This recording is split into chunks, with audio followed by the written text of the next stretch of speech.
Una vez que ya a lo largo de la mañana, ¿no?, ya vemos el reto que supone esto de la seguridad y la protección del dato, pues ahora vamos a tener la fortuna de escuchar herramientas que nos van a ayudar en el cumplimiento de este reto. Entonces, para ello, vamos a ir dando presentaciones en base a las ponencias que nos han ido comunicando, y ellos nos explicarán cada cual el punto de vista y las herramientas que nos pueden ofrecer para ayudarnos en este gran reto. En primer lugar, va a subir don Cristian Scotti. La ponencia la titula Firewall for AI, cómo cerrar las brechas de seguridad que introduce la IA generativa. Él trabaja como Solution Engineer en Akamai, ayudando a grandes organizaciones a integrar seguridad avanzada en los procesos de transformación digital. Su experiencia abarca la protección de aplicaciones, seguridad en la nube y resiliencia frente a ciberamenazas complejas. Colabora estrechamente con equipos técnicos y de negocio para alinear innovación y protección. Pues nada, Cristian. Nada, gracias por la introducción, Benjamín. Un placer estar aquí con vosotros. Vamos a hablar un poco de la solución de Firewall for AI, que es cómo cerrar las brechas de seguridad en aplicaciones que utilizan AI generativa.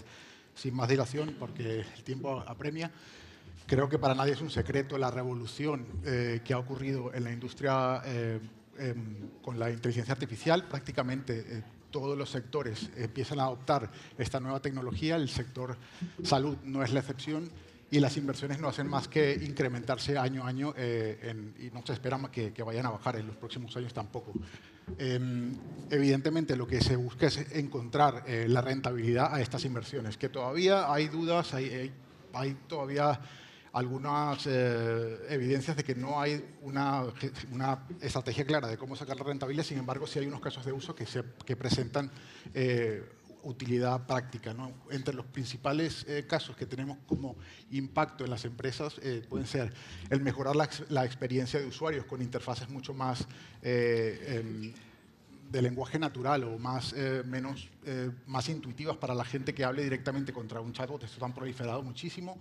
El acelerar la toma de decisiones juntando muchísimos datos que anteriormente tomaban muchísimo más tiempo en poder generar un resultado al juntar todos estos datos, incrementar la eficiencia, reduciendo tiempos y los costes, evidentemente. También el generar correlaciones de datos que antes era menos posible poder juntar o poder sacar una conclusión de diferentes fuentes de datos, y finalmente la generación automática de contenido. En la industria de salud hay unos casos de uso bastante claros y que seguramente habréis incluso usado, ¿no? El primero de ellos que podemos comentar es los típicos chatbots de ayuda al paciente, todos con nombres, bueno, casi todos con nombres muy originales: María, Lucía, todos acabados en IA. Son un caso bastante evidente.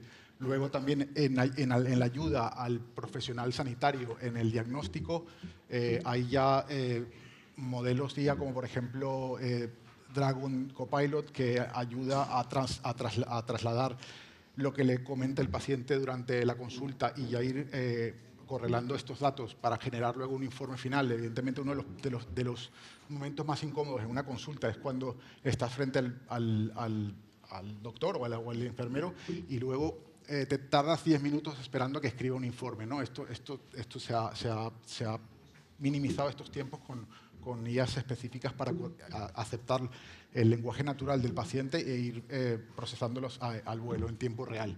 Y también el generar personalizaciones o recomendaciones personalizadas tomando en la historia previa del paciente, tomando muchos puntos de datos que antes era mucho más difícil correlar en tiempo real, había que hacerlo, digamos, fuera de línea. Esta revolución que representa también para el sector salud, evidentemente viene acompañada con unos riesgos que son inherentes al uso de la IA en la industria. Hay casos bastante notorios, documentados en la prensa. Digamos que el más relacionado con el sector salud fue uno en el Reino Unido, donde médicos del servicio sanitario están utilizando una IA para la gestión de citas sin el debido vetting de esa herramienta y sin pasar el cumplimiento o pasar los riesgos éticos que podía implicar el utilizar esa herramienta y sin embargo seguir utilizándola.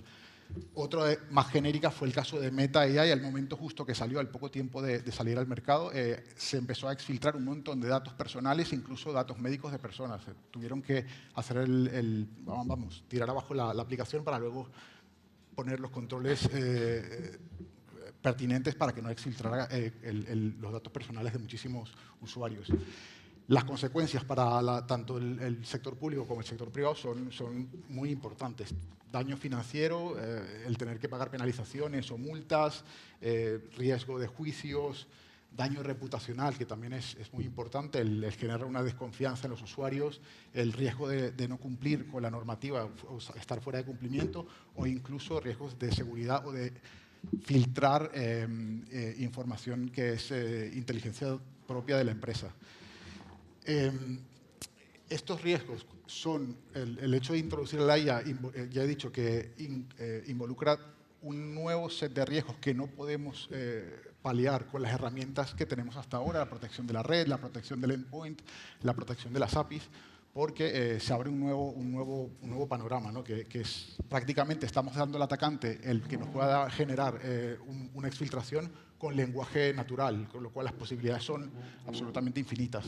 Entonces, los riesgos específicos para los LLMs están bien documentados en el OWASP Top 10, si queréis podéis dar un vistazo, pero digamos que los más relevantes, creo yo, son la inyección de prompt, ¿no? El poder que un usuario, un atacante manipule el prompt para sacar datos que no son adecuados, que no debe tener, el salirse de los guardarraíles que ya proveen por defecto estas LLMs, pero que se ha probado que son insuficientes, y el poder también sacar información del modelo que no deberían tener, el sacar datos sensibles de otros usuarios o el datos PI, incluso tener respuestas que pueden ser inventadas o alucinaciones y generar, pues, en el caso, por ejemplo, del sector sanitario, un médico tomar una decisión totalmente equivocada porque son prácticamente datos falsos, ¿no? Y finalmente el riesgo de atacantes que puedan sobresaturar todos los recursos que se están dedicando para esta aplicación y dejar de contestar a otros usuarios legítimos en un tiempo real, ¿no? Uno de los grandes problemas de estos riesgos es que el LLM no tiene un comportamiento determinístico. El mismo prompt, varias veces en diferentes contextos, te puede dar respuestas bastante dispares. Esto es bastante complejo de atacar. En efecto, un estudio de 2024 reveló que el tiempo promedio que tardaba un atacante en generar un ataque efectivo eran 42 segundos. Esto ha mejorado mucho. Del 2024 aquí los guardarraíles se han elevado, sin embargo siguen siendo insuficientes. Es muy poco tiempo el que tarda un atacante en poder efectuar un ataque efectivo contra una aplicación que está potenciada por un LLM. Pues justo para mitigar estos riesgos tenemos esta solución, que es un firewall específicamente creado para proteger aplicaciones que están potenciadas por IAs. Funciona como una capa intermedia entre el usuario y el modelo, y provee protecciones tanto de entrada, o sea, los guardarraíles de entrada de los datos, como de salida. Esto es una diferencia que suele ocurrir con el firewall tradicional, ¿no? Normalmente nos ocupamos más de proteger la entrada en el resto de soluciones. En este caso, damos la protección en ambos lados, evidentemente porque tenemos que proteger contra salidas tóxicas, alucinaciones o incluso contenido inapropiado que puede estar dando esa aplicación, que se sale incluso del contexto para el que fue creada. Está en consonancia con el OWASP Top 10 de amenazas del LLM e incluso con otros frameworks que cada vez salen en la industria.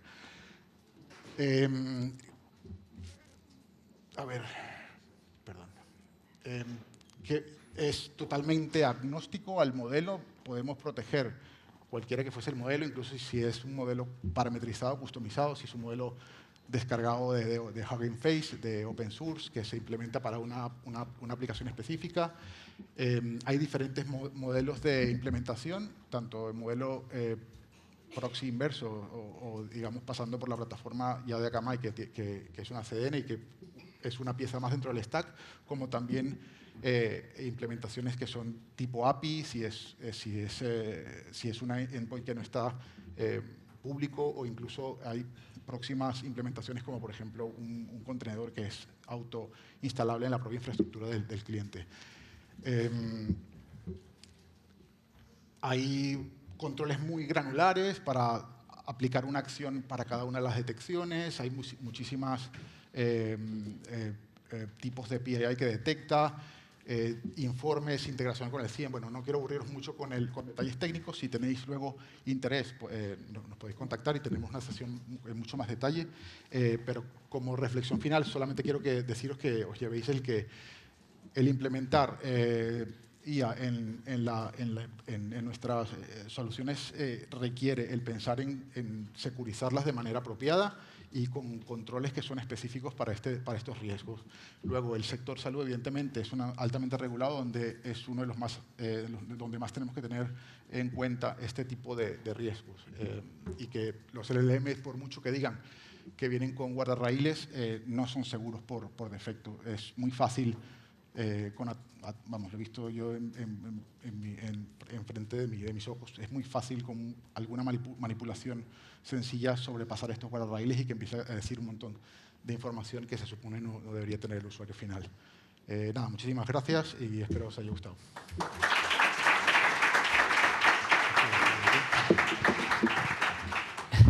Es que ricasco, Cristian. Bueno, pues a continuación vamos a disfrutar de la ponencia de José Luis Suárez Fuello. Él es ingeniero de ventas en Proofpoint, especializado en protección de la información y seguridad del dato. Cuenta con experiencia en el diseño en enfoques prácticos para identificar, proteger y reducir los riesgos en la ciberseguridad. Trabaja habitualmente con grandes organizaciones que gestionan información crítica, especialmente en la administración pública, incluyendo el sector sanitario. El título de la ponencia es muy significativo: fugas de datos sin mala intención. Eso es. Cuando quieras. Sí, os voy a pedir, en la medida de lo posible, ajustaros a 10 minutos. Sí, por supuesto. Vamos a poner aquí para no comernos tiempo de los compañeros. Y aunque hablaremos también de soluciones, me gustaría primero dejar una reflexión, ¿no? Por eso el título de la presentación de hoy. Creo que todos tenemos claro, y más en este foro, que los datos son importantes, que los datos tienen un valor, que la fuga de datos tiene repercusiones especialmente críticas dentro de sanidad, y lleva existiendo informes sobre esto, como puede ser el Verizon Data Breach, o también IBM tiene el Cost of Data Breach, que llevan más de 10 años hablándonos de esto. Desde que empezó la disciplina, la seguridad de la información, sabemos que la información es importante. Pero creo que llevamos históricamente mucho centrándonos a la hora de hablar de fugas de información y de protección del dato, siempre del dato, el dato y el dato. Y vemos en el último de los statements, de las afirmaciones que pongo ahí, que el 55% de los incidentes de fuga de información tienen que ver con un empleado que hace un uso negligente de una tecnología, como comentaba ahora el compañero Cristian, o que tienen un error humano.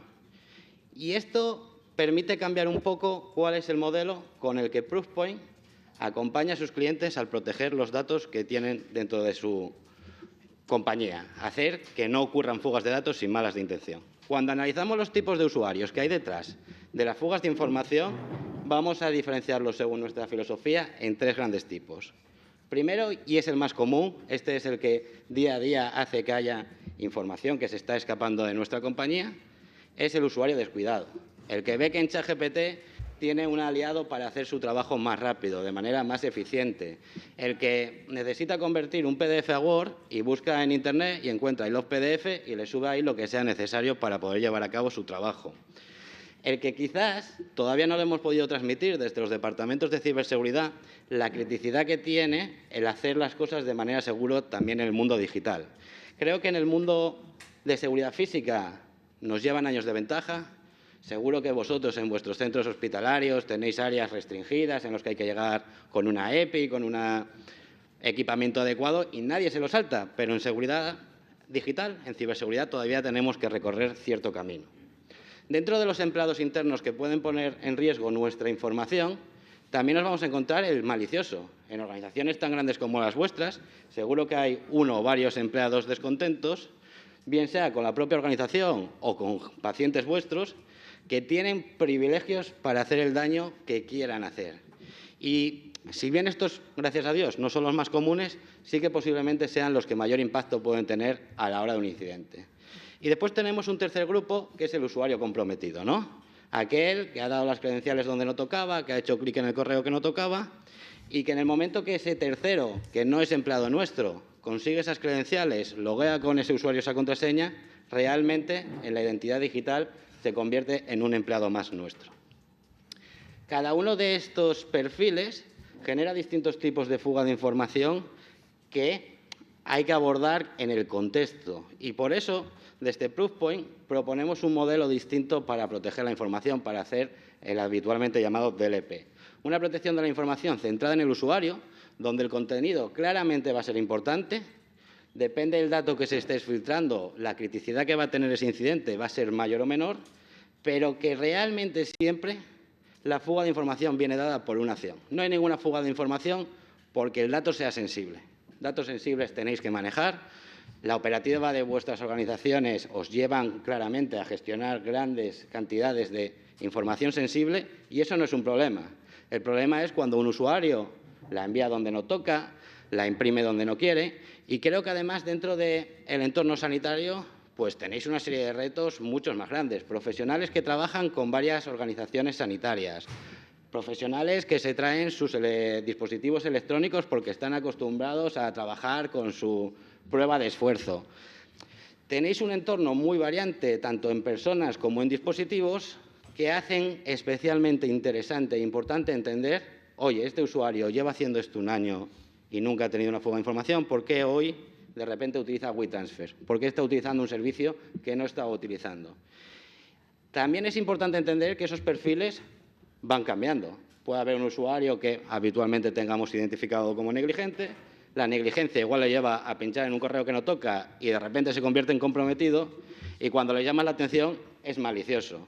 Por eso también nuestra protección de la información es adaptativa. Va a haber una gestión del riesgo por persona, cada persona va a tener un riesgo distinto y eso va a permitirnos ir ajustando tanto los controles de protección como los controles de monitorización. Y tiene que ser integral. Creo que ya en las presentaciones anteriores estáis hablando de algo que os toca muy de cerca, como es toda la legislación que llega, los marcos de trabajo que se os proponen, cómo clasificar la información, qué información tenéis que tratar y cómo. Pues también vamos a poder ayudaros en esa parte al analizar los datos en reposo. No obstante, hoy vamos a centrarnos en evitar que esa información abandone el perímetro de nuestra organización.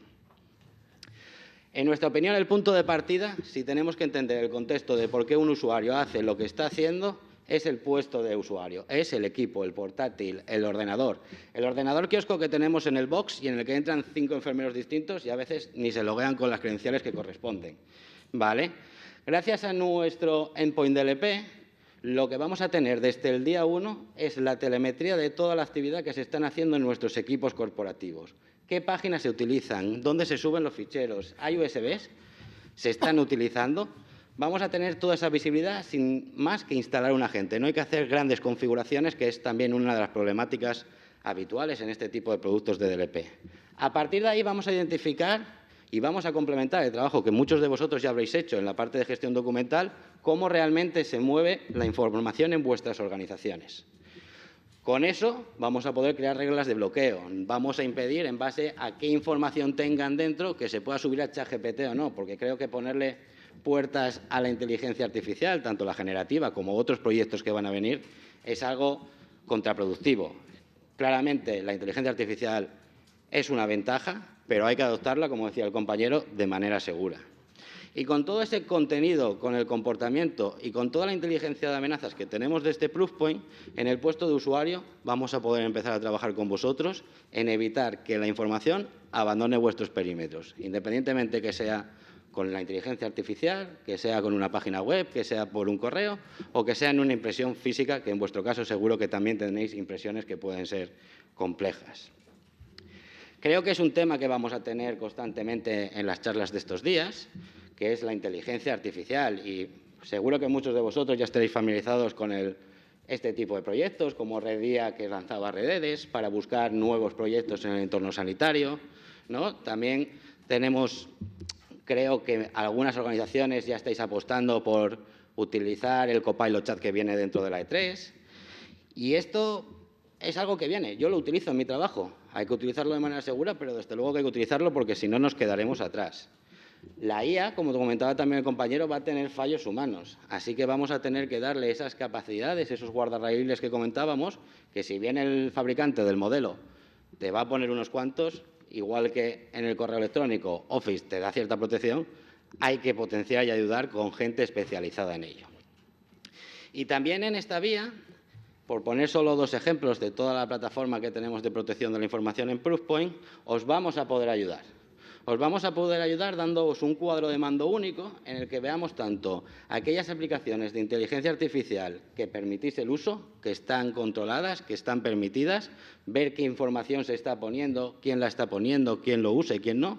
Y también todas esas que posiblemente no tengáis contratadas oficialmente, pero que sabéis que el usuario está utilizando, ¿no? Yo igual tengo la licencia de ChatGPT, pero tengo un empleado que le gusta más Gemini y acaba utilizándolo. Yo creo que eso también es una situación en la que están viendo muchas compañías que, frente a otros problemas clásicos, aquí no podemos cortar por defecto. Es contraproductivo para el negocio y si es contraproductivo con el negocio, nos acaban cayendo collejas.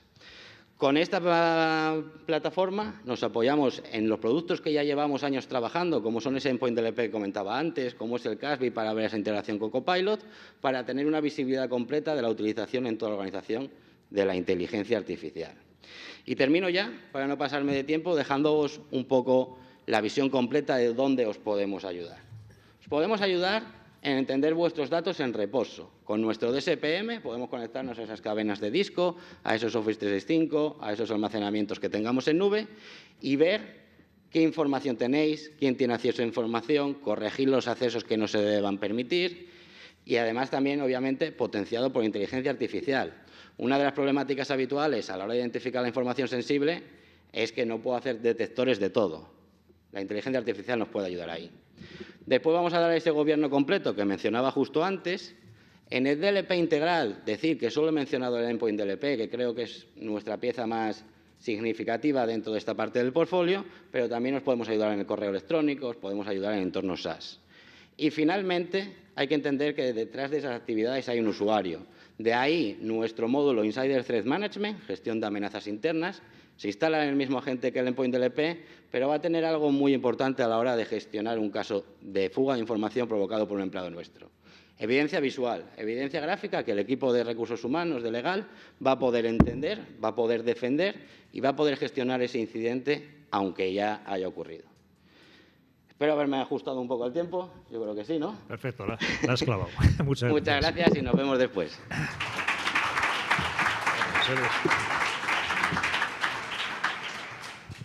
Bien, a continuación vamos a contar con Vicente Segura Sualde. Él, a ver que ponga las gafas. Él lleva más de 20 años dedicado al campo de la ciberseguridad. Durante este tiempo pues, ha pasado por consultoría, por innovación y actualmente pues, es el responsable del área de producto de ciberseguridad industrial e IoT. La ponencia se titula SOC para entornos críticos, del inventario a la gestión del riesgo mediante automatización e inteligencia artificial. Adelante, Vicente, cuando quieras. Muchas gracias, Benjamín, por la presentación y muchas gracias por la oportunidad de participar en este foro que es tan interesante año tras año. Bueno, yo vengo a hablaros, a compartir un poco nuestra visión y experiencia en la parte más operativa de la ciberseguridad. Si bien la ciberseguridad en entorno sanitario tiene un componente de reto tecnológico, no lo tiene menos casi de supervivencia operacional, ¿no? En el día a día. Y eso es un poco lo que quiero compartir con vosotros. En esta primera diapositiva lo que quiero mostrar es un poco el reto que tiene el CISO día a día, ¿no? En general, el CISO de entornos sanitarios. Hay una realidad de hiperconexión. Con los años han venido creciendo el número de dispositivos que están conectados, además de que normalmente las organizaciones sanitarias pues, crecen en número de ubicaciones, en número de centros y localizaciones, y eso implica pues, un crecimiento de número de dispositivos, conexiones, y además hay que tener en cuenta los siguientes puntos. Primero, estamos hablando de un servicio crítico, que tiene que funcionar. La prioridad es la asistencia al paciente. Además, es dinámico. Como os decía, va evolucionando, va cambiando, hay más dispositivos, más sistemas, y por último, todo esto hace que la superficie de ataque aumente. Por lo tanto, más riesgos. Sin embargo, los recursos normalmente no crecen al mismo ritmo, crecen de forma lineal, ¿no? Y este es el día a día que hay que intentar afrontar en estos entornos. En esa situación, nosotros vemos el SOC, el Centro de Operaciones de Seguridad, como un eje vertebrador para el día a día de la ciberseguridad. ¿En qué sentido? Pues, por un lado, pone en comunicación a los diferentes actores fundamentales de este entorno.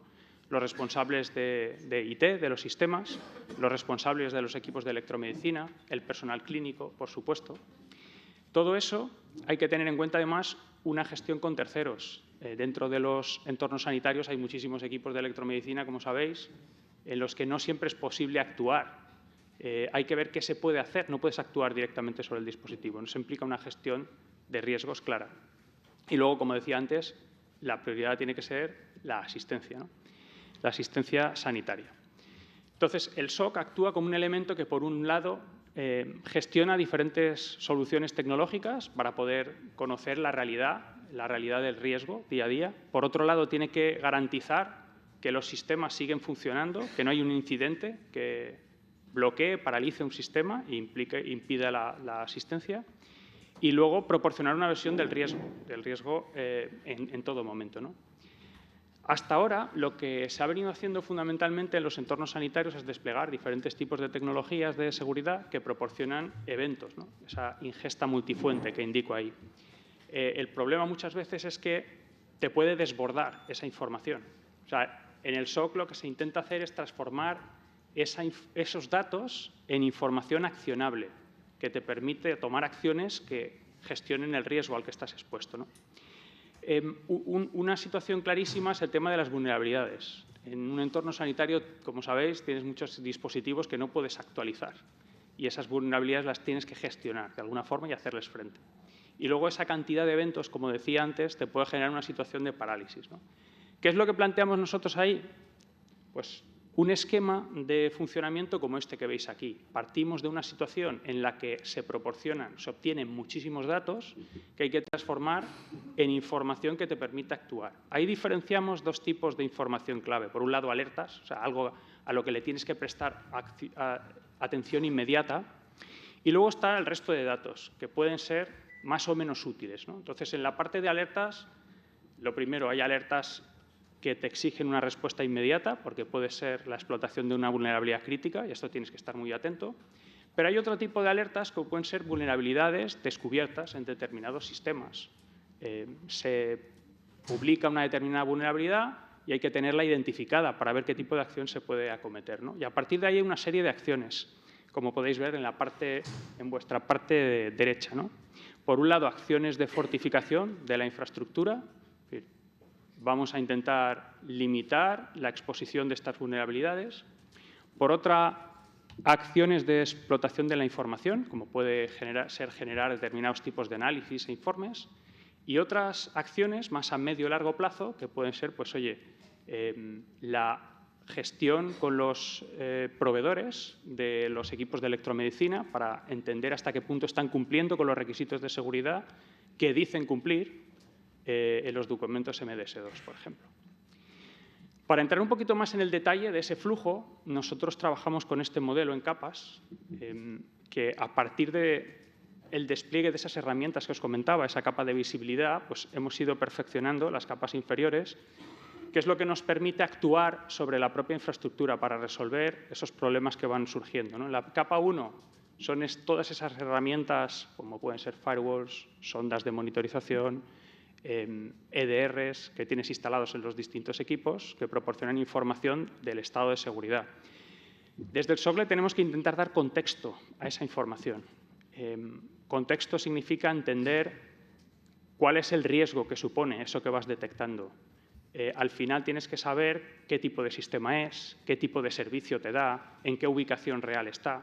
Y cuando eso lo tienes claro, entonces determinas una serie de acciones operativas a ejecutar para mitigar esos riesgos. Oye, ¿puedo limitar las comunicaciones de este dispositivo con otros dispositivos?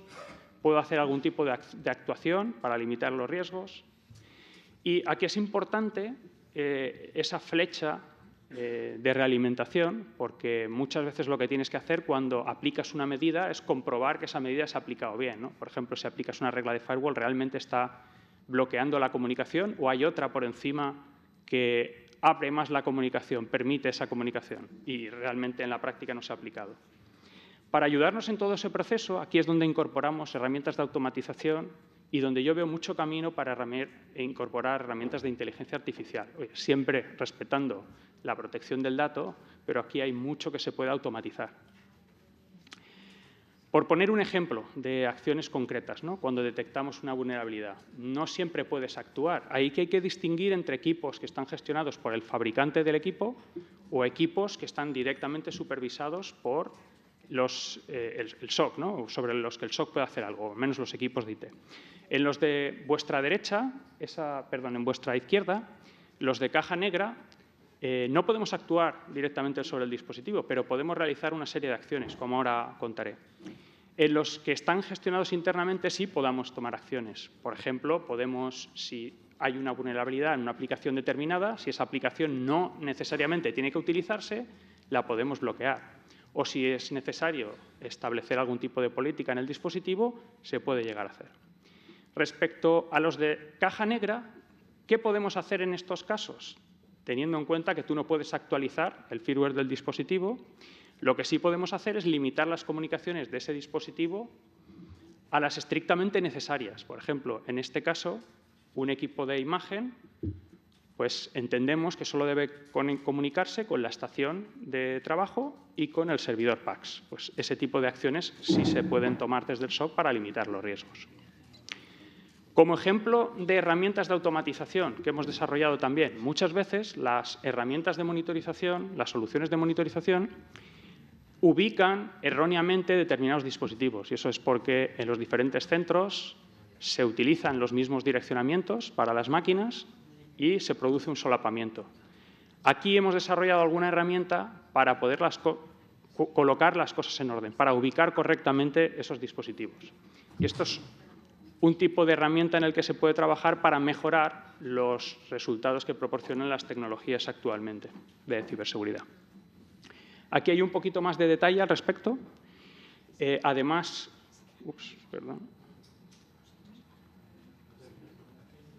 disculpad que le he dado al botón que no era.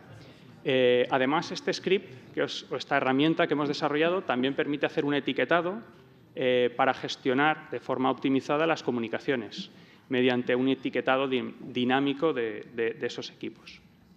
Y finalmente, como resumen un poco de mi ponencia, como ideas fuerza principales, lo primero es, en la estrategia de gestión del riesgo, es importante tener claro qué se puede hacer sobre determinadas vulnerabilidades que detectas, ¿no?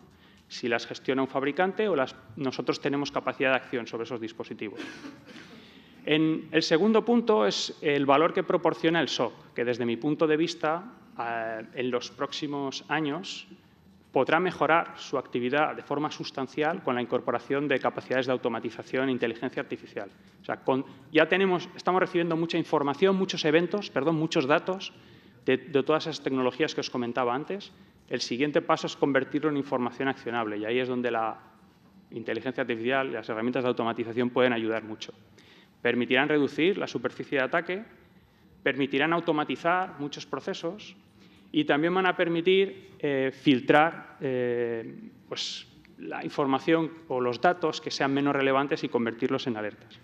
Y por último, ya como líneas de acción con todas estas informaciones, ¿qué acciones puedes tomar? Pues puedes tomar acciones a corto plazo inmediatas, que es una alerta sobre la que tienes que actuar ya.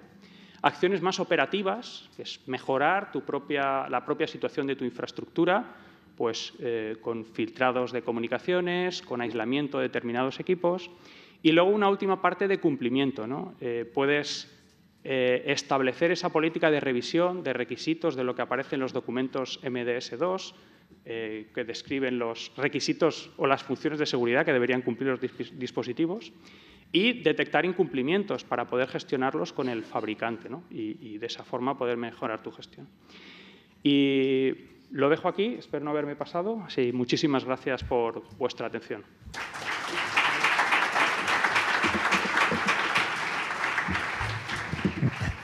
Es que ricasco, Vicente. A continuación vamos a contar con José de la Cruz. Él es directivo, con más de 20 años también de experiencia en el sector de la ciberseguridad. Está especializado en liderar equipos técnicos y en gestionar proyectos de alta complejidad a nivel nacional. Actualmente está ocupando el cargo de director técnico en TrenAI España. El título de la ponencia es La ciberseguridad no es un coste. Espero que nos convenzas. Es que ricasco. Tengo una pregunta para ustedes. Aquí de los presentes, ¿alguien ha encontrado alguna vez dificultades para conseguir presupuesto en ciberseguridad? Levanten la mano. Poco a poco la gente se va animando. Miren, nosotros todos los años hacemos un informe sobre las tendencias del mercado, hacia dónde están yendo las amenazas, las detecciones y demás. Y aquí, arriba a la izquierda, pueden escanear el informe, es un QR seguro, tranquilos, donde dijimos o indicamos que en los últimos 4 años las amenazas incrementaron un 250%. Esto lo correlamos luego con datos económicos en cuanto a pérdidas, en cuanto a reputación o en cuanto al impacto que ha tenido en compañías, y el dato es muy, muy similar, lo tienen representado en rojo. Sin embargo, el segundo informe, que es el de abajo, que es de Gartner, nos dice que la inversión en ese mismo periodo de tiempo se ha incrementado solamente un 25%. Y yo de esto saco 2 conclusiones. La primera es que, por desgracia, para mucha gente todavía la ciberseguridad sigue siendo un coste. Sigue siendo algo que cuanto menos nos gastemos, mejor. Y la segunda, que para mí es mucho más reveladora, que todas esas empresas que sufrieron un incidente de seguridad, gastándose 10 veces menos de lo que se gastaron en el incidente, seguramente hubiesen conseguido evitarlo. Y aquí, cuando hablamos en este entorno en el que nos encontramos, cuando hablamos de coste, realmente el coste es distinto, ¿verdad? No estamos hablando tanto de un coste económico, hablamos de un coste de salud, de un coste de bienestar, y por desgracia tenemos que a veces hablar de un coste humano, porque ha habido pérdidas de vidas relacionadas con un incidente de seguridad, bien porque no se pudo atender a una persona o porque hubo algún tipo de problema. Y esto es inaceptable. ¿Cómo podemos solucionarlo entonces? Primero hay que entender cuál es el problema. Y si yo hago ahora mismo un brainstorming con todos ustedes, tranquilo, no lo voy a hacer, sacaríamos un listado muy amplio. No sé, se me ocurre a lo mejor que podemos estar hablando de la superficie de ataque. Vicente lo ha mencionado antes, el inventario. Ese inventario que es tan importante entender qué es lo que tenemos dentro de nuestra infraestructura, qué sistemas, qué aplicaciones y cómo nos estamos comunicando. No, esto no va, ¿no? ¿Mejor así? Vale. Cómo nos estamos comunicando o incluso exponiendo servicios a Internet. Luego, también lo ha mencionado Vicente, tenemos el problema de las vulnerabilidades. Cada vez son más las vulnerabilidades que tenemos y también lo ha mencionado Vicente, tenemos esas cajas negras o esos sistemas legacy que no podemos parchear. Y todo esto lo aprovechan los malos, lo aprovechan los ciberdelincuentes para efectuar incidentes de seguridad que luego tenemos que reportar, luego tenemos que hablar con la correspondiente organismo de que hemos tenido un incidente de seguridad, pero al margen de reportarlo, que es necesario, tenemos que cumplir con una serie de requerimientos a nivel de cumplimiento normativo. Y esto es positivo, porque nos ayuda a hacer una gestión dinámica del riesgo. Una gestión que no consiste en hacer un check y olvidarnos una vez al año, consiste en entender cíclicamente esos riesgos que estamos comentando y que otros compañeros también han mencionado y poder mitigarlos antes de que un tercero lo pueda aprovechar.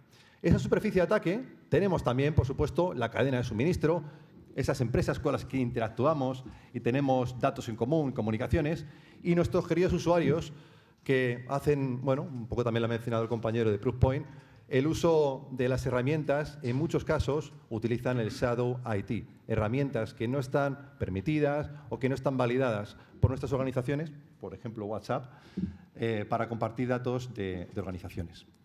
Y claro, aquí nos falta uno, que creo que todos sabemos cuál es, ¿verdad? Ese invitado que nadie ha invitado, pero que por desgracia ya maneja nuestros datos, interactúa con nuestros servicios y con nuestros sistemas. Estamos hablando, sí, de la inteligencia artificial.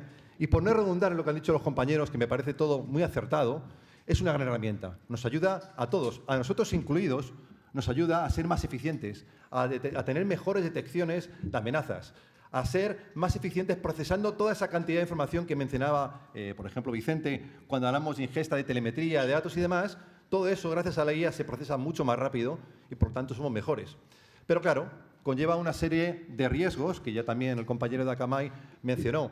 Ese spam injection, esos usos por parte de los usuarios, valga la redundancia, de la IA, pues para manipular datos confidenciales, para poder utilizar LLM gratuitos y efectuar tareas. Y me ha dejado, lo confieso, me ha dejado loco esta mañana una de las ponencias cuando ha dicho que tuvo consecuencias penales el haber utilizado o haber accedido a datos confidenciales. Es decir, ya las consecuencias van mucho más allá, ¿verdad? Por lo tanto, tenemos que, primero, tener visibilidad, entender qué es lo que están haciendo los usuarios, ¿vale? Y una vez que tengamos esa visibilidad, podemos ponerle controles. Podemos decir, oye, vas a utilizar solamente mi LLM corporativo y solamente el tenant corporativo, no uno gratuito. Y vas a poder hacer consultas, pero no vas a poder subir archivos. O sí vas a poder subir archivos, pero solamente aquellos que no sean confidenciales. Es decir, sin poner puertas al campo, como ha mencionado uno de los compañeros, hay que supervisar y hay que hacer un uso o permitir un uso responsable. ¿Cómo podemos hacer esto entonces? Bueno, nosotros somos Trend AI, somos antigua Trend Micro, todos nos conocéis, ahora hemos cambiado de nombre, pero esto no es un cambio marketingiano, no es ni siquiera una declaración de intenciones. No, esto es una realidad. Nosotros tenemos más de 20 años de historia trabajando con IA. Venimos trabajando con modelos de Machine Learning, ya en la época de cuando empezamos a implementar los motores anti-spam, y todas esas evoluciones las hemos incorporado y las ponemos a vuestra disposición. Y aquí, por ser breve, os doy 3 titulares.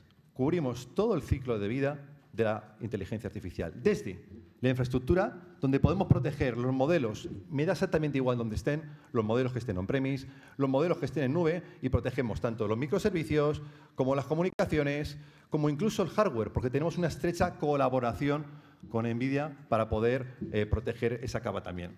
Luego protegemos el usuario y hacemos lo que comentaba antes, poner esos controles para evitar o limitar el uso de según qué acciones, pero también somos capaces de evitar esos prompt injection, y antes un compañero lo ha mencionado muy acertadamente, cuando hablamos de la IA, tenemos que proteger tanto la ida, es decir, lo que mete el usuario, como la vuelta, la respuesta que nos está dando ese LLM. Los dos representan un riesgo y nosotros lo podemos hacer. Segundo lugar, tenemos esos modelos LLMs, esas iniciativas que crecen como setas en cualquier organización de aquí.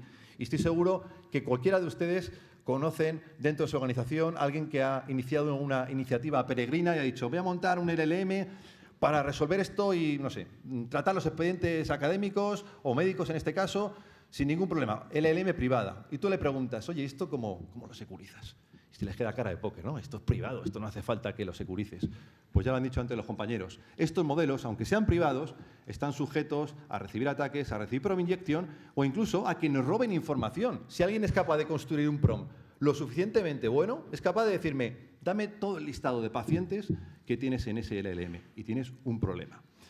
Y por último, creo que también es muy importante proteger toda la foto global. No hay que proteger solamente una de las patas, porque si no nos quedaríamos cortos o nos quedaríamos justos. Todo esto, vamos a ver si esto quiere funcionar, lo tenéis en Trend Vision One, nuestra plataforma de ciberseguridad que da respuesta en una única consola, en un único entorno, a todas las necesidades que he planteado y probablemente muchas más, de una manera proactiva, dotando de esa gestión del riesgo dinámica, protegiendo todos los vectores de ataque, esto es importante, incluido la inteligencia artificial, y dando una respuesta temprana a los incidentes de seguridad. En otras palabras, gracias a esta tecnología podemos convertir el coste en ciberseguridad en una inversión. Eskerrik asko.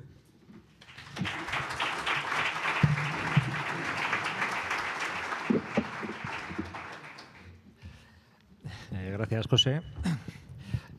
A continuación, vamos a contar con Juan Manuel Sende. Él es el director de ciberseguridad en Presustech, también con más de 15 años de experiencia. Ya veis que la calidad de los ponentes es bastante elevada.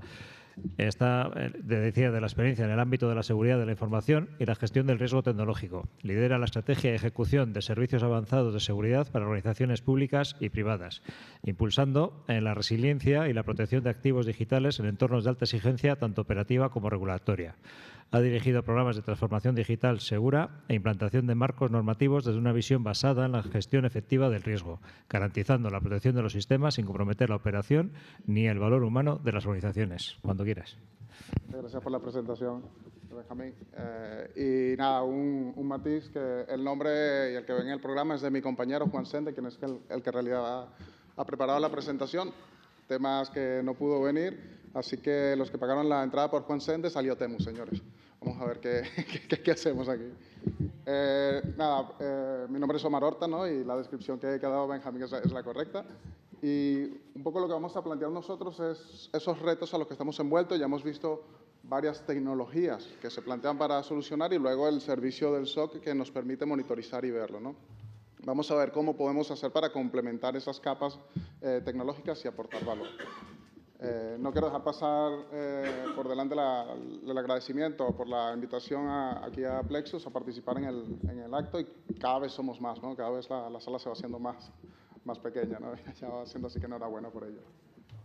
Y voy a empezar hablando por el marco normativo, que eso lo hemos visto a lo largo de la mañana y que ya nos ha quedado bastante claro de que pues, ya no es una opción, ¿no? Que ya no es algo que nos va a aportar valor en el planteamiento de seguridad, sino que ya es una obligación. Ya hemos hablado incluso de penalizaciones y demás. Y tenemos, pues, en este espacio hiperregulado de la ciberseguridad, pues, diferentes tipos de esquema. Y sobre todo el tema de la nueva directiva NIS2, que si bien es cierto que todos sabemos que estamos en proceso de adecuación aquí en España, pues no deja de ser obligatorio ya para Europa y que se está trabajando en ello. Entonces, partiendo desde este punto de que la ciberseguridad, la protección de los datos médicos y de los datos de los pacientes, por supuesto, es una obligación, pues hay que empezar a trabajar sobre ello. Y nuestra visión es partir del fortalecimiento de las redes, ¿no? Nuestra visión es que cada elemento de seguridad haga su trabajo. Para ello tenemos los NAC, por ejemplo, ¿no? Un tipo de tecnología que nos permite identificar qué es lo que está conectado y qué se está conectando a la red para luego tomar decisiones sobre ello. Luego tenemos el firewall, el este-oeste, ¿no? Que nos permite pues, partir las redes y saber qué es lo que los datos que están pasando de un lado al otro y cómo tratar cada uno de ellos. Luego también es importante el tema de la gestión de riesgos, ¿no? Pero ya lo han dicho mis compañeros más de una vez, no me pararé mucho, pero sí que es cierto que estamos trabajando dentro de las organizaciones médicas con dispositivos conectados que, lo voy a decir de otra manera, no son seguros por defecto, ¿no? Que muchos de estos elementos IoT no podemos hacer ningún tipo de actualización. Es un elemento que tiene información y que da soporte vital incluso a pacientes y pues es un elemento más dentro de la infraestructura. Hemos hablado también de la parte de la protección de datos, de los DLP, que es elemental dentro de todo este esquema. Y luego se nos queda el último punto, que era lo que comentaba mi compañero Vicente del SOC, ¿no? De gestionar esos incidentes, ¿no? de gestionar lo que está pasando allí. Y no solamente el de prevenir y responder y todo el tema del incidente per se, sino que luego las nuevas directivas nos obligan a reportarlo a través de ciertos canales y de determinadas maneras, ¿no? Y entonces, para ello, tenemos que ser capaces, como ya hemos dicho antes, de recopilar toda la información para emitir los informes que nos soliciten y de esa manera, pues, cerrar realmente lo que es el tema de los incidentes. El desafío, básicamente, en el entorno médico, que vosotros lo sabréis incluso mucho mejor que nosotros, está en... Yo creo que el primero de todo es que estamos hablando de riesgo vital, ¿no? Estamos hablando de que si tenemos un ataque sobre determinados dispositivos, no estamos parando la cadena de producción de un coche o no estamos parando la venta de un negocio, ¿no? Sino que lo que estamos poniendo en riesgo realmente son vidas, ¿no? Y eso no tiene un precio para el afectado, ¿no? Entonces, no podemos tomar acciones de manera automática por igual sobre todos los dispositivos que están conectados a la red. ¿Por qué? Porque detectemos que hay un elemento sobre un equipo médico que está dando, no sé, oxígeno a un paciente, pues tampoco es que podemos decir, pues apagamos el dispositivo, ¿no? O sea, hay que pensarlo y hay que verlo y hay que tratarlo de otra manera más importante. Y dentro de este mismo esquema podemos hablar sobre el tema de esos nuevos retos que ya hemos mencionado, sobre todo el de empezar a utilizar, ya estamos utilizando, el de enviar información a la nube pensando que es privada, que es seguro, que es todo esto, utilizar incluso nuevas tecnologías basadas en IA que son seguros, como hemos dicho, de cierta manera y de cierto esquema, que todavía hay trabajo por hacer. Y, al fin y al cabo, estamos confiando en ellos. No sé si decirlo de manera muy inocente, desmesurada, o no sé cómo trabajarlo, porque estamos confiando muchas veces sin pensar en ese riesgo real que representa dentro del end-to-end del dispositivo, ¿no? Entonces, con todo esto, y si le doy bien, sí, estamos hablando de que tenemos soluciones que nos aportan valor, ¿vale? Nosotros en esta presentación estamos hablando de manera agnóstica, estamos hablando sin entrar en ningún tipo de tecnología, para eso están mis compañeros fabricantes que pueden explicar las capacidades de cada uno de ellos, pero sí que creo que es importante que entendamos que los sistemas NAC tienen un valor muy importante dentro de las infraestructuras hospitalarias o del sector sanitario. Primero, porque es un elemento que nos puede identificar qué tipo de dispositivo es el que se está conectando a la red y aplicarle el tratamiento o identificarlo para que luego sea aplicado el tratamiento que requiere en los diferentes dispositivos que están conectados, ¿no? Bueno, hemos puesto nuevas soluciones, pero sabemos que los NAC tienen su historia, pero sí es cierto que se están utilizando cada vez más dentro de este tipo de ecosistemas por el valor que aporta, ¿no?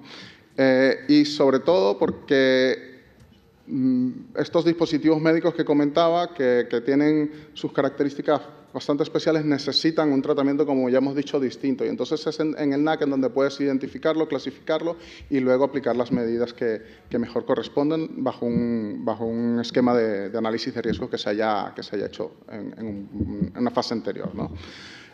Luego tenemos sistemas de visibilidad, ya más específico de los temas IoT y OMT, ¿no? Y estos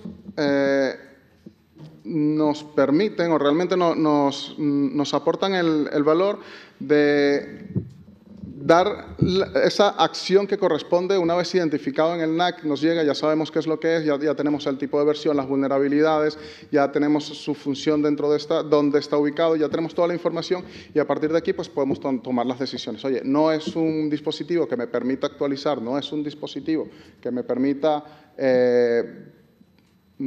apagarlo, no lo puedo apagar, entonces, ¿qué es lo que tengo que hacer con ello? Entonces, a partir de estos nuevos sistemas de visibilidad IoT y OMT, pues tenemos esa capacidad de analizar el dispositivo per se, ¿vale?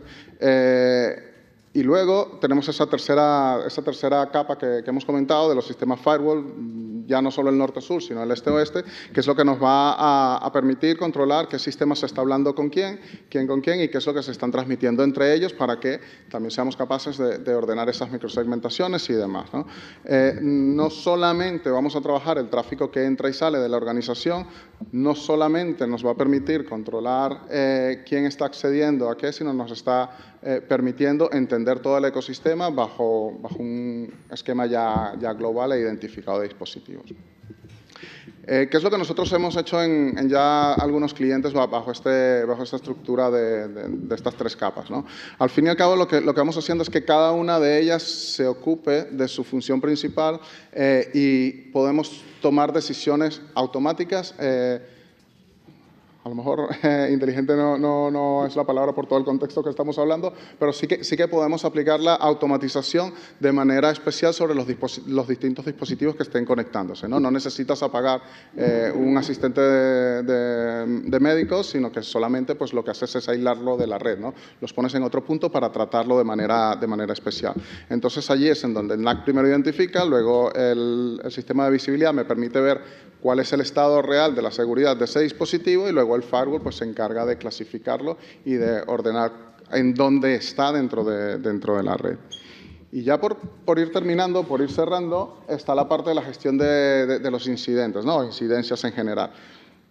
Como he comentado, si yo tengo los dispositivos identificados, clasificados y tengo un problema sobre uno de ellos, ahí sí puedo aplicar automatizaciones. Puedo aplicar automatizaciones porque sé que determinados dispositivos no los puedo apagar, sino doy un ejemplo, no los apagamos, sino que los aislamos, y esto es muy importante para el tratamiento de los incidentes. Esto le permite al SOC, que decía Vicente, esas automatizaciones sin afectar ese ciclo vital sobre la vida de los pacientes, ¿no? Porque estamos haciéndolo de manera completa e inteligente.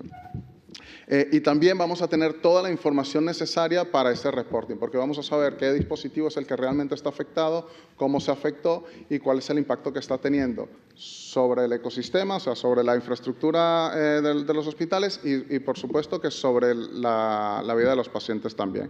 Entonces, ese requisito que nos hace la directiva, NIS sobre todo, de informar y disponer de un punto único de contacto, lo hacemos a través de un SOC, pero bajo el esquema y la visibilidad de este tipo de soluciones.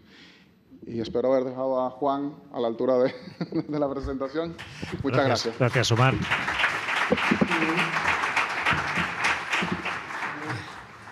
Gracias, Omar. A continuación, contamos con la presencia de Antonio Jara, él es Country Manager Spain. ¿Me habéis vuelto a cambiar? Lo que me digan. Sí. O sea, ¿tú eres? O sea, el último, Xavier. Bueno, pues nada, me corrijo. El estar en directo es lo que tiene. Contamos con Xavier Isern Martín, él es consultor... a ver, ahora cómo te presento. Mira, Consultor si quieres, especialista en ciberseguridad. Qué sorpresa. Bueno, parece que ha habido alguna baja y ha habido movimientos en la agenda. Si el título no ha cambiado, la presentación, es SOC especializado en sector salud, integrado con el cumplimiento y mejora de la seguridad. Pues nada, perdón por la presentación, Xavier, y cuando quieras. Bueno, buenos días, Egunon. Yo me he quedado miembro de CISA desde 2007.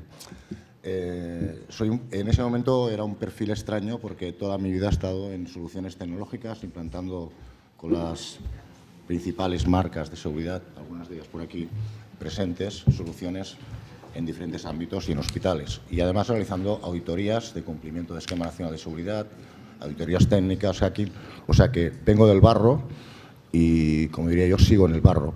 Entonces, esto nos da una perspectiva muy importante de la realidad. Es decir, tenemos un gap importante cuando vas a hablar con los responsables de seguridad en los entornos hospitalarios y en general en la mayoría de empresas. O sea, no es algo extraño en el sector sanitario.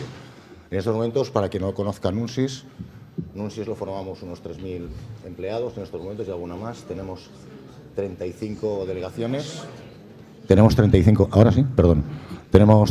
delegaciones y mi responsable el año pasado marchó a Estados Unidos, hemos abierto sede en Estados Unidos, así que este año os toca conmigo como suplente de Rafa Vidal, que esperemos sea un éxito la aventura americana. Nuestra compañía en estos momentos dispone de un abanico de soluciones muy amplio y nuestra unidad de ciberseguridad especialmente colabora con unidades de comunicaciones en las que tenemos clientes muy importantes como pueden ser defensa, etcétera, etcétera, y también tenemos un vertical de salud. Dentro de vertical de salud, por ejemplo, Inicom, que es una de las empresas del grupo, pues lleva una presencia de hace más de 30 años en soluciones de laboratorios, electromedicina, etcétera, etcétera. Y en estos momentos también tenemos uno de los SOCs IT-OT en el sector sanitario tal vez más evolucionado y más moderno. Y ahora vamos a ver por qué. Y empezamos con la presentación. Yo diría que esta foto representa la realidad, es decir, es la realidad del nuevo día. Es decir, tenemos a alguien que, como estamos viendo, todas las soluciones que tenemos ahora mismo son excelentes, o sea, cada vez nos aportan un montón de información, IA, es decir, esto nos genera un montón de alarmas. Y, por otro lado, tenemos cada vez más temas de cumplimiento. Ahora que se ha hablado del tema de la IA. Bueno, la IA, aparte de todo lo que hemos dicho, hay un concepto más arriba. Hace años que existe una ISO 42001.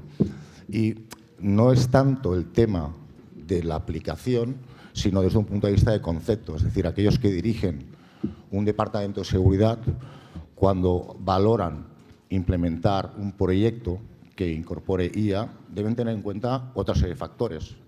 En algunos lugares, que tengo la suerte de tener clientes también en universidades, pues prácticamente están diciendo es que no sé cómo empezar, es inviable. Y al final un hospital no deja de ser también, como decía un compañero mío, una ciudad. Es decir, ahí tenemos muchos servicios. No solo tenemos los servicios propiamente sanitarios, en que ahora estamos intentando en las redes OT, sino también tenemos servicios IoT, empresas de mantenimiento que muchas veces desde ITEC, que es la seguridad, no está muy claro si tienen capacidades para pagar los SAIs o no tienen capacidades para pagar los SAIs, si están haciendo las pruebas de seguimiento, etcétera, etcétera. Con lo cual tenemos un entorno complejo de gestionar.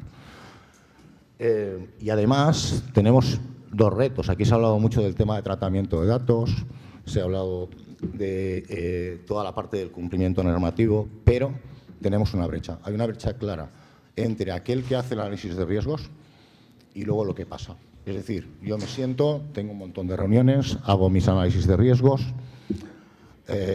y concluyo, por poner ejemplos básicos, que esto no se puede caer, es muy difícil, está todo redundado, que lo otro, aunque se caiga, pues la incidencia que va a haber va a ser mínima, pero eso luego no pasa. Entonces, ¿cómo actualizo yo de manera dinámica mi análisis de riesgos? ¿Cómo me retroalimento sin tener que entrar en la parte tecnológica? Porque mi análisis de riesgos estoy teniendo en cuenta otros factores. Así que hay que tener un puente entre lo que está pasando en el mundo de operaciones y lo que se está haciendo por parte tanto del DPO como del CISO. Y esto lo vienen a cubrir nuestras herramientas, que son Sirena, SafeCloud y G-Consulting. En el año 2023 iniciamos un proyecto a través de INCIBE para desarrollar un SOC vertical en el sector de sanidad. En ese proyecto incipiente se coloca con OpenNAC, que es una compañía que ahora conoceréis en el mercado como CyberCit, y tres soluciones nuestras. Una solución de G-Consulting, que al final es una herramienta que la hemos integrado con Pilar para conseguir tener un tratamiento de riesgos más chulo, una gestión de riesgos y poder asignar tareas, evidencias, etcétera, etcétera. Nos integramos con ella. Y luego Sirena. Sirena es un poco nuestra estrella. Es decir, es una herramienta que lo que viene a hacer es ese puente entre lo que está pasando en G-Consulting y lo que está pasando en el mundo de operaciones. Y luego tenemos otra herramienta, SafeCloud, que ahora mismo ya también está en el marketplace de Microsoft, para ver un poco qué pasa con nuestros datos. Es decir, una de las mejores herramientas que hay ahora mismo, desde mi punto de vista, desde la seguridad de la información, es Purview. Purview es una excelente herramienta, es una herramienta que tiene unas posibilidades tremendas, tanto de clasificación de la información como de visibilidad de toda esa información, pero es una herramienta tocho, por dar una palabra, para los CISOs. Nosotros hemos hecho un cuadro de mandos para poder ver qué pasa con esto y además lo hemos integrado para tener esa visibilidad no solo de lo que está sucediendo en el entorno de operaciones, sino lo que está pasando, nuestra información, dónde está y cómo la estamos tratando. Y de alguna manera estamos alineados también con el SNS. Es decir, si miramos los 12 retos que se han marcado dentro del SNS, nuestras herramientas vienen a cubrir todas estas, digamos, anclan en todos estos retos que nos están dando. Por lo tanto, yo diría que este proyecto que os comentaba, en el que entramos con INCIBE en él, el objetivo final era dos cosas. Conseguir primero ser más rápidos, ser un incidente de seguridad, y este objetivo parece claro porque si conseguimos darle más información a la gente que está llevando el servicio de SOC va a ser más rápida, incluso vamos a ser más capacidad preventivo, y luego retroalimentar al CISO. Es decir, este señor que ha hecho su análisis de riesgos con una Excel o con el Pilar o con lo que sea, y no tiene una herramienta que pueda estar validando y que pueda ser dinámico. Es decir, que aquello que yo he estimado un riesgo X, pues resulta que no se cumple y hay que actualizar esto o intentar automatizarlo. Para eso se han hecho pilotos con diferentes hospitales. En este proyecto han colaborado tanto la Generalitat Valenciana como SERMAS, y ahora tenemos pendientes de entregar también los resultados de estas POCs en un hospital de la Comunidad de Andalucía. Y como comenté, el proyecto empezó así, empezó con los compañeros de OpenNAC, también Silpatch, para quien no conozca, también es una solución de IRM, también de capital español, hasta la fecha, porque uno de los retos decía que teníamos que utilizar tecnología española y o open source. Por lo tanto, así se inicia el proyecto. ¿Y dónde estamos? pues Sirena ha crecido. En estos momentos ya tenemos clientes y capacidad de integración de manera nativa con los principales SIEMs que había en ese momento en el mercado, pero ya nos hemos integrado pues, con Sentinel, estamos en estos momentos trabajando también con Splunk y otras herramientas más que en el mercado. Al final lo que hemos hecho es desarrollar capacidades para podernos integrar con cualquier entorno, porque a día de hoy, aunque he escuchado aquí un intento de unificar, lo cierto es que la cantidad de herramientas que hay desplegadas en los entornos son muy heterogéneas, cumplen además diferentes objetivos, ¿no? Ahora tenemos fabricantes que dan un todo, yo lo pongo todo, en otros sitios no hay ni una sola cosa que sea del mismo fabricante, con lo cual tenemos que tener capacidad para esas herramientas excelentes, como digo yo, cada vez mejores, pues tener capacidad para conectarnos y ver esto. Así que, ¿cómo nos hemos alineado con el SNS? Pues este es el marco de los 12 retos publicados por el SNS y en él nuestras soluciones, tanto G-Consulting como Sirena como SafeCloud, nos van a ayudar a cumplir con cada uno de esos retos y ayudar a que desde abajo, digo, desde el barro, desde el centro hospitalario, sea fácil poder seguir un plan de ruta, es decir, ver dónde estamos, que realmente veamos cuáles son nuestras debilidades y hacia dónde hemos de focalizar en base a ese análisis de riesgos más holístico, no tanto entrando abajo, sino hacia dónde vamos a direccionar nuestros esfuerzos y los recursos. Al final el dinero es limitado, no tenemos todo el dinero que podemos. Y luego, otra cosa muy importante que antes me he saltado, hay un principio que es del equilibrio del BSMI, que Isaka lo sacó también en el 2007, que se mantiene y sigue vigente. Es decir, nosotros debemos de mantener un equilibrio entre las personas, la tecnología que nos podemos permitir y la organización. Y para eso hemos de conseguir ser capaces de optimizar nuestros procesos. ¿Y nuestros procesos qué tienen que ver? Pues que sean que tengan sentido en un entorno hospitalario, que tengan sentido en nuestra situación, somos grandes, pequeños, etcétera, etcétera. No voy a entretenerme mucho, porque además yo creo que estáis ya todos más pensando en la comida, pero digamos que de alguna manera lo más importante va a ser que el CISO tenga una herramienta en el que, por ejemplo, este caso, que están capturados los datos de una de esas pruebas, pues sepamos lo que está pasando en los diferentes centros hospitales, pero asignado por cada hospital. También, como hemos comentado, que nuestra seguridad sepa qué está pasando con nuestros datos y qué usuarios están haciendo uso de esa información, digamos, más delicada y más confidencial. Y ahora ya en la versión que ya está disponible, también hemos incorporado la parte de Copilot para tener visibilidad en el mismo panel, de manera que podemos estar viendo qué tipo de consultas se están haciendo y si esas consultas, pues de alguna manera, afectan a aspectos que podríamos considerar delicados o confidenciales o con datos que no tocan. Al final, se trata de esto, se trata de tener cuadros de mando en los que vemos cómo están cuáles son nuestros activos, qué amenazas tienen, si están tratando esas amenazas o no se están tratando y ser capaces de tratar ese riesgo. O sea, aquellos, si nosotros hemos definido un umbral de riesgo, pues determinar que hay que actuar y, por lo tanto, si hay que actuar, hay dos cosas. Hay un responsable del servicio, hay un responsable que tiene que hacer esa tarea, hay unas fechas para poder realizar esas tareas y automáticamente que si se realizan y este señor además aporta las evidencias que las va a poder aportar en nuestra herramienta, actúa automáticamente en nuestro análisis de riesgos y si nosotros, evidentemente, va a haber alguien que los va a tener que supervisar, pues se actualice de manera dinámica.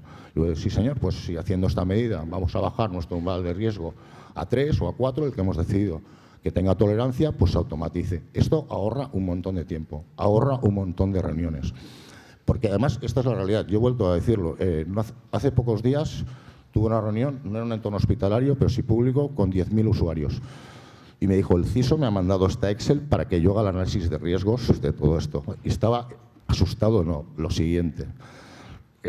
Voy a hacer un inventariado, voy a hacer todo esto, todo y que tengo herramientas. No, como decía, tenemos que ir ahí, pero tenemos que ser capaces de llegar en contexto, escalonadamente, etcétera, etcétera. Al final, lo que hacemos nosotros no dejan de ser paneles de control, es decir, son herramientas pensadas para que aquellas personas que gobiernan la seguridad de la información tengan información eficiente y puedan determinar y priorizar aquellas medidas que son desde un punto de vista de negocio, no del fabricante, no del departamento IT. O sea, la época en que un técnico de informática, del departamento de informática, y el que tenía que montar el firewall se ponían de acuerdo en qué reglas iban a poner en el firewall, esto ha pasado a la historia. Ahora mismo, todo lo que hagamos tiene que obedecer a una política y se tiene que aplicar esa política y tenemos que hacerla llegar. Y si no se cumple, tenemos que tener visibilidad de que no se está cumpliendo con esa política. Y eso precisa esa retroalimentación. Y este sería el caso pues, de Sirena. Sirena tenemos un cuadro de mandos en que tenemos... Vale, perdón.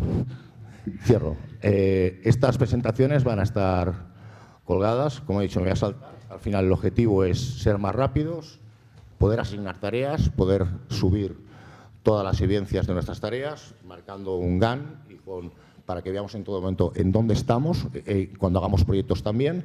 Y como conclusiones finales decimos que SafeCloud nos va a ayudar sobre el control de los datos. Sirena, como ya hemos comentado, integrándose con las diferentes ondas del mercado, nos va a dar este retorno, ondas, SIEMs, etcétera, etcétera. Y las alertas que vamos a disponer para ayudar al servicio de SOC a que tenga información de contexto. Quién es, etcétera, etcétera. Y ya termino, y perdón, porque me he excedido un poco.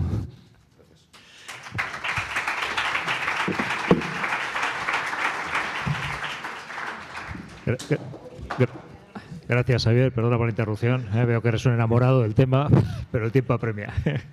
Y bueno, ahora creo que sí. Sube Antonio Jara. Él es Country Manager Spain de S2 Group. Lleva también pues, más de 20 años de experiencia acompañando a grandes empresas y organizaciones en la protección de procesos críticos. Cuando quieras, procura ajustarte también, por favor, a 10 minutos. Sí. Andamos ya a tiempos límites. Gracias. Prometo cumplir con el tiempo, porque además por cambio de programa, yo estaba mañana, había ahí un pequeño error. Me han puesto el último y todos tenemos más ganas de comer que de otra cosa. Muchas gracias a la organización por contar un año más con nosotros. Es un placer estar aquí. Nos ha recibido Bilbao con un tiempo excelente y vamos a ir a por la caña en muy breve.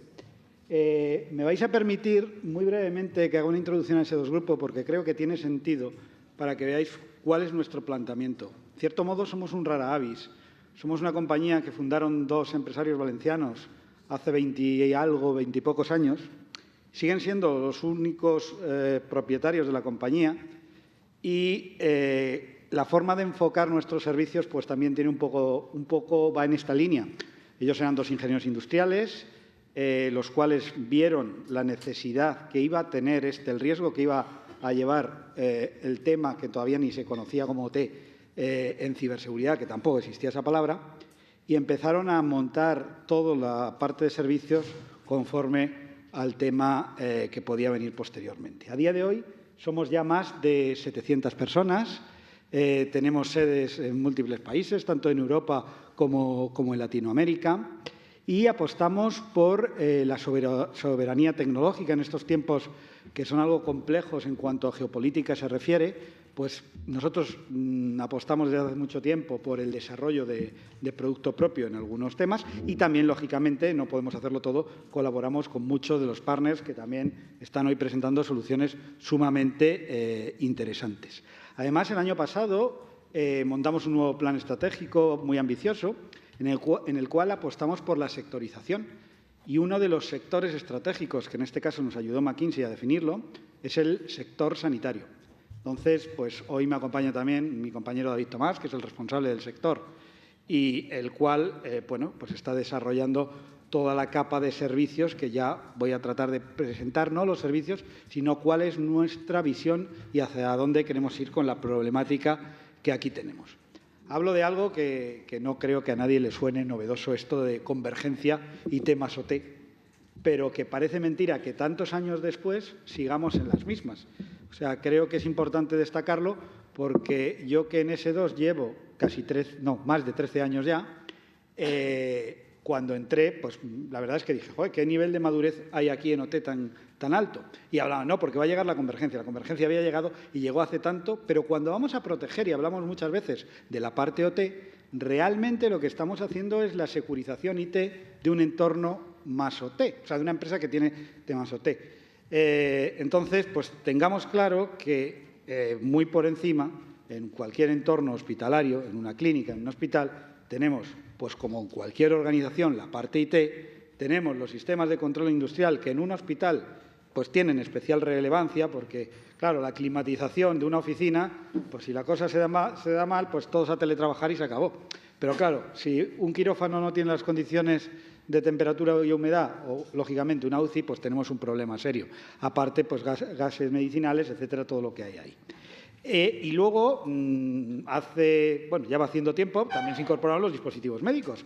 Y todos estos dispositivos médicos están conectados con cada uno de su padre y de su madre con mayor o menor nivel de seguridad. Entonces, nos enfrentamos a un ecosistema con cierta complejidad y que, aunque a todos seamos conscientes y nos creamos la convergencia, luego la realidad es la que es.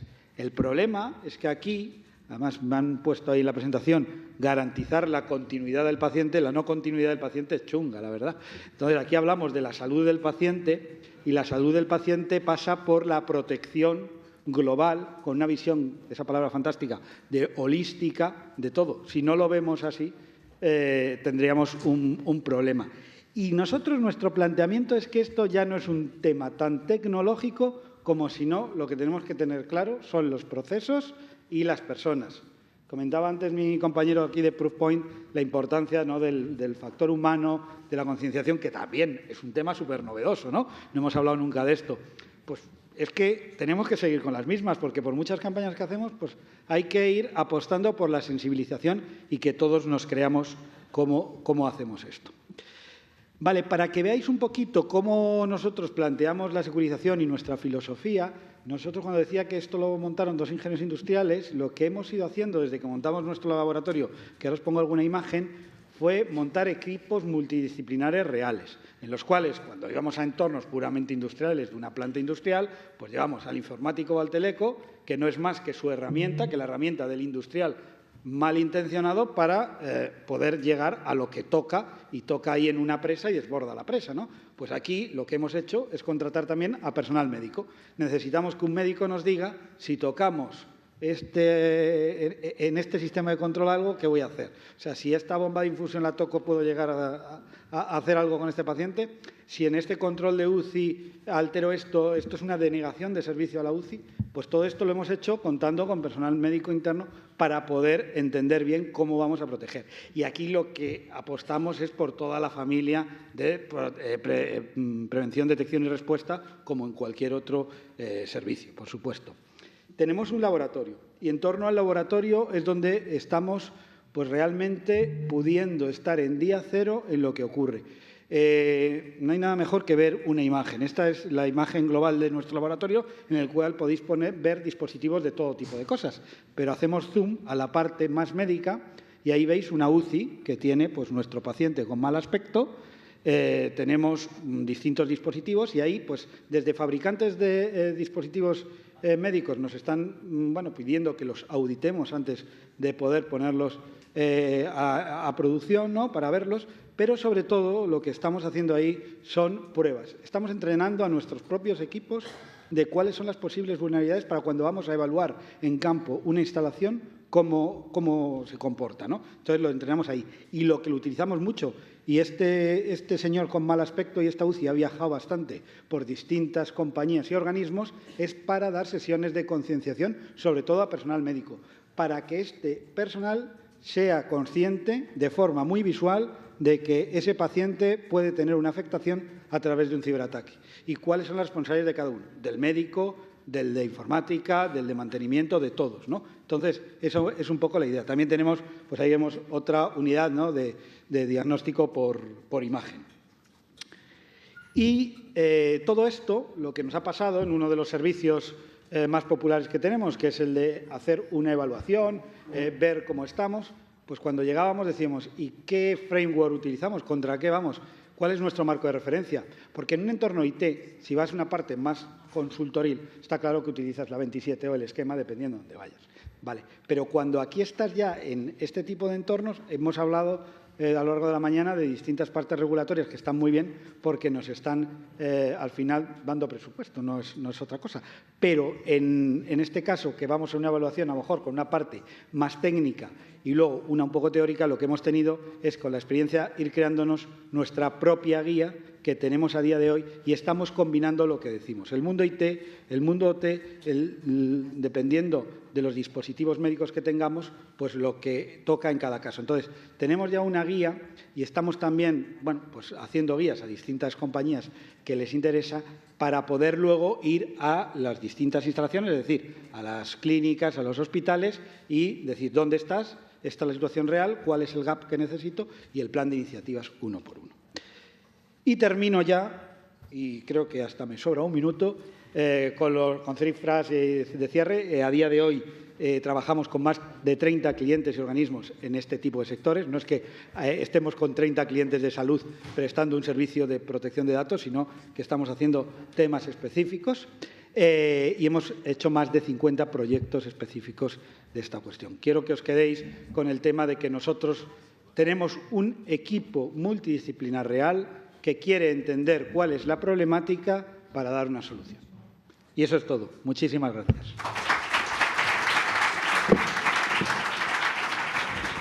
Bueno, pues eskerrik asko, Antonio.